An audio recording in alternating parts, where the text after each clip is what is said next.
Hello my dear மக்களே, இன்னைக்கான லைனை பார்க்கலாமா? உன் அச்சத்தை உன்னுடன் மட்டும் வைத்துக்கொள், உன் ஊக்கத்தை மற்றவர்களுடன் பகிர்ந்து கொள்.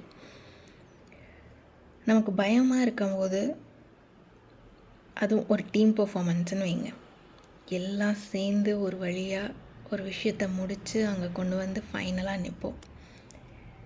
அங்கே யாராவது ஒருத்தர் கொஞ்சம் டல் அடித்தாலோ இல்லை ஒரு மாதிரி நர்வஸாக பயந்துட்டு இருந்தாலோ, என்னடா ஆச்சுன்னு சொல்லி இவன் சொல்ல எல்லோரும் ஒரு கன்ஃபியூஷன் ஸ்டேட்டுக்கு வந்து எல்லோரும் பயந்துருவாங்க.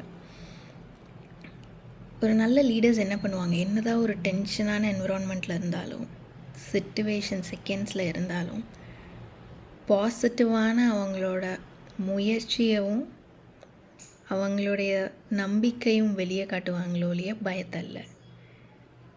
விச் லீட்ஸ், பயமில்லாத அந்த ஊக்கம் லீட்ஸ் டு சக்ஸஸ். பயத்தை வெளிக்காட்டினா சொல்லுவாங்க இல்லையா, Vadivelu dialogue, building strong basement weak, அந்த மாதிரி ஆகிடும். ஸோ பயத்தை நம்மளே வச்சுக்கலாம், அது எதுவும் பண்ண போகிறதில்ல. ஆனால் இந்த ஊக்கங்கிறது நிறைய பேர்த்த மாற்றக்கூடிய ஒரு விஷயம், மாற்றக்கூடிய ஒரு விஷயம். Let's stay positive. Let's be motivated. சிந்தித்து செயல்படுவோம்.